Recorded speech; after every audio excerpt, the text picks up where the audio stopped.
Yeah, I'm saying I break it down at any time.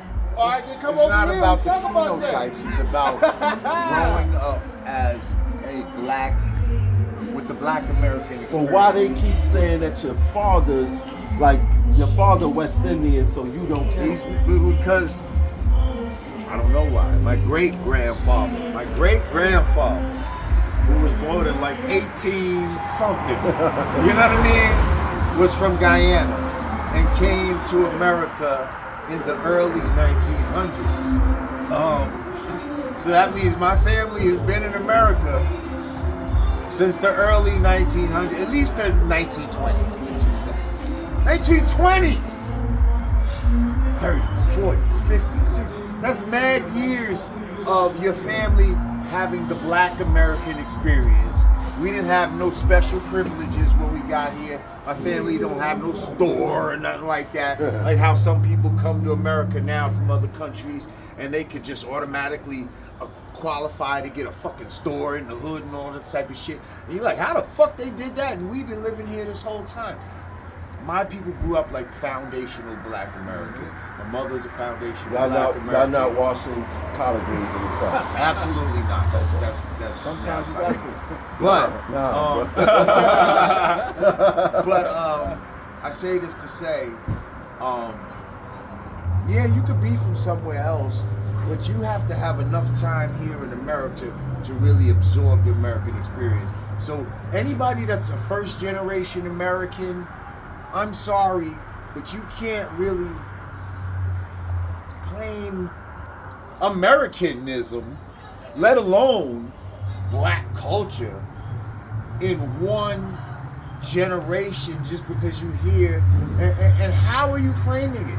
Because your father is Jamaican, but really it's like a Jamaican Irish. You know, there's white Jamaicans.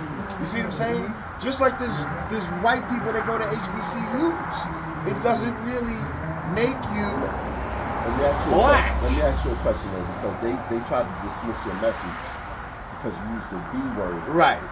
Right. And we're not going to allow them to gaslight the thing, so we're not going to call her that anymore. You made it. She's the Artful Dodger. You apologize. Yes. For the B word. Absolutely. But now she's the Artful Dodger. What that mean? That means she's very skillful. Well, she's not that skillful, but she tries to be skillful at dodging questions, at filibustering the conversation by not directly answering what needs to be answered. And to me, that's disrespectful. It's thinking that someone is just going to dub you and give you this title and this promotion that I feel you're not worthy of. What did you do that makes you worthy of a promotion? But let me ask you a question. Yeah, and she think because somebody told her, listen, you don't have to really answer them. Let me ask you a question. They're stupid. They think just say that you're from a middle class family, you'll be fine. They think just because you criticize Kamala that you automatically a Republican. Right. Or you support Trump. And I'm not. I'm a registered independent. But you did say you think about. I said she got me to the point where I'm thinking about voting for Trump. That's a reality. Whoa. Right. That's a reality. Right? Yes. Because we don't like, first of all. Because let me just say, whoa. A lot of the black male vote especially, we were their vote to lose. You lost our vote by not answering questions. By thinking you could just put Meg Thee Stallion and Quavo and people like that up there, and that we were just going to vote. We wanted to hear something from you. And the fact that you just gave us nothing, you lost it. The fact that you're not as good an orator as Barry. Now, hold on. For those who don't know, who's Barry? That's Obama. Yeah. You talking about the guy who had the white mother in Hawaii? Yeah. The Nigerian father. Yeah, Mr. Satoru. And not a foundation of Black America. I mean, no, I wouldn't consider him a father. You can't grow up in Hawaii and feel like you're growing up in the Black American experience. So again, this woman started in the Bay, then moved to like Wyoming, if I'm not mistaken, and then moved to Canada. So, how much of the foundational Black American experience were you really living until you went to Howard But he felt the need. and joined the AKA. Hold on. Went to Howard and joined the AKA. Look, he felt the need. Now you black. He felt the need to go to Chicago and lecture black men. Right. Oh, and that backfired in his face. Right? Now he want to know why people wasn't supporting Kamala. Right. Right. It's because he said, "Yo, y'all not supporting me like y'all supporting her." Because Obama let us down. Why would they support her when you let us down? And see, I, like a lot of other people, already got caught up in identity politics the first time around. So, fool me once, shame on you. But to fool me twice would be shame on me. And so, I'm not going to get fooled twice. You already got me with the identity politics. I didn't vote before, and I voted for Obama because you know why? Because he was black. Because I thought he was black, and everybody else black is voting for him, and that's what we were supposed to do.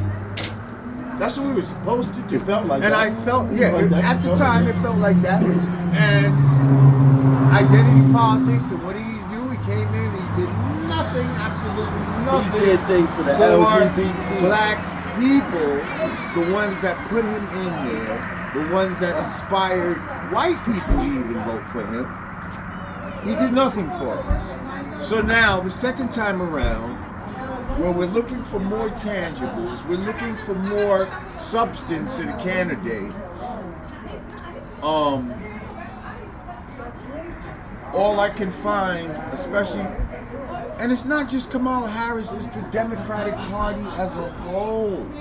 It's the Democratic Party as a whole. She just happens to be the face of it right now. And she's not a very good face. She shouldn't be. And that's what. Because she didn't do it. You're right. But in a communist type of way, she was installed into this position. And she always talks about Trump is a threat to democracy, yet that was so undemocratic. They're not even practicing democracy. What are we talking about? Put her in this place without any type of vote whatsoever, to just crown her and dub her this. Coronate her.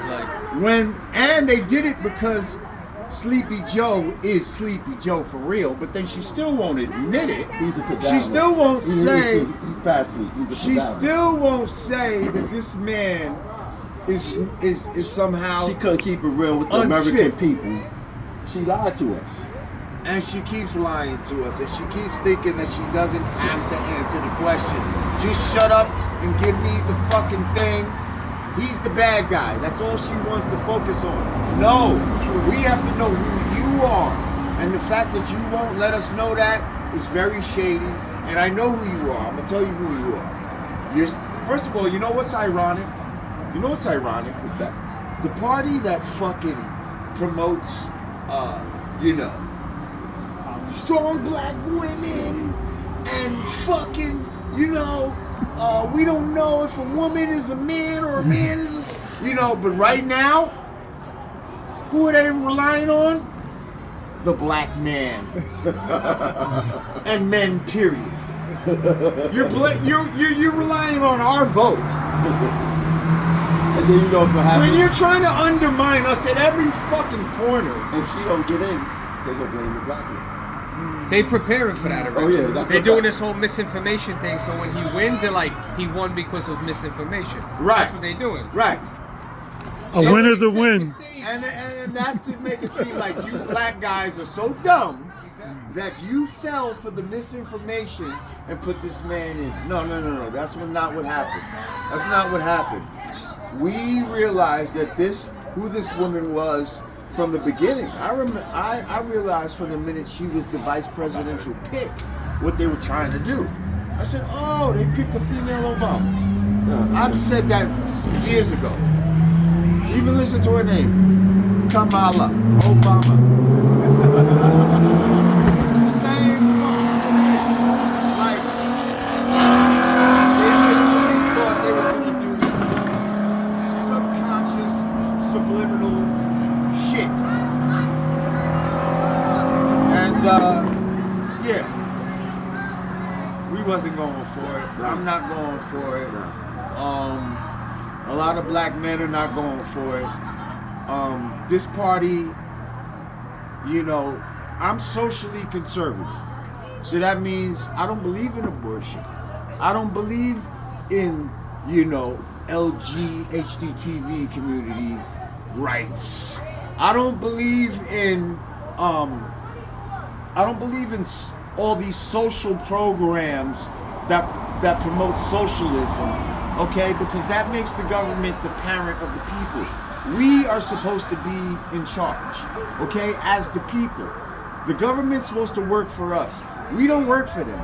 We don't need government oversight over every little thing. We have to you know, jump through all these hoops to make shit happen. You're not my fucking mother or father, okay? You work for me. You're supposed to be a civil servant. We really need to do this whole thing, to be honest, because I don't understand why there's even representatives like... You know, it's like people think that in politicians or politics, the people work for the politicians. No, the politicians supposed to work for us. Exactly. Right? So they got this whole thing mixed up. If they don't do what we say, we got 2, 3 years or 4 years, depending on which level you're voting on, to vote them out. This woman is against free speech. She's mad when she's talking about people, misinformation and all this type of bullshit, and she don't want people to say this and say that. This is America. Whether you like it or not, if you don't like the speech, you're still supposed to be allowed to say it. And when people like her come in with these communist views, these book-burning type of views, this is very dangerous to the fabric of our society. Do not let this woman into office. Let me ask you a question. Is it because of her policies, or is it because she's not able to verbalize what she's actually going to do for the people? All the above. It's both. All the above. It's both.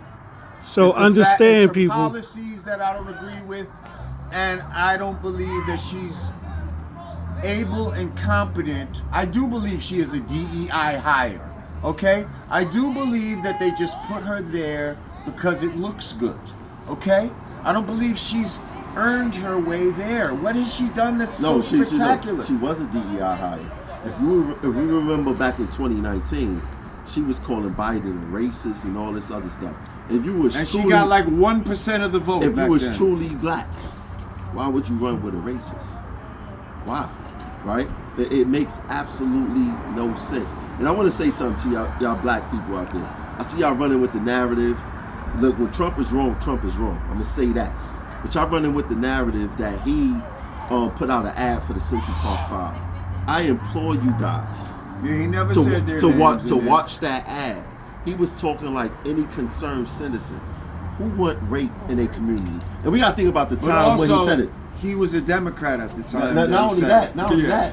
And the prosecutor not only was that, a Democrat. at the time, nobody knew they was coerced.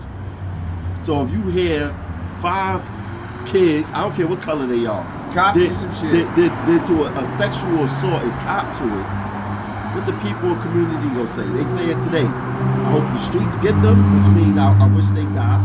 I hope police get them, and I hope they never come out from jail. Hindsight is 2020. Why are we mad at Trump because he had the money and the power to explore that, to say he want a safe community? Now, I'm not defending Trump for the racist stuff he did in the 70s with the rental homes. I'm not defending Trump when he's saying, you know, the Haitians is eating dogs and cats. But you want to know what? What they don't want to talk about is that in the black community, we thought the Chinese were selling cat. So what are we talking about here? And we still think that.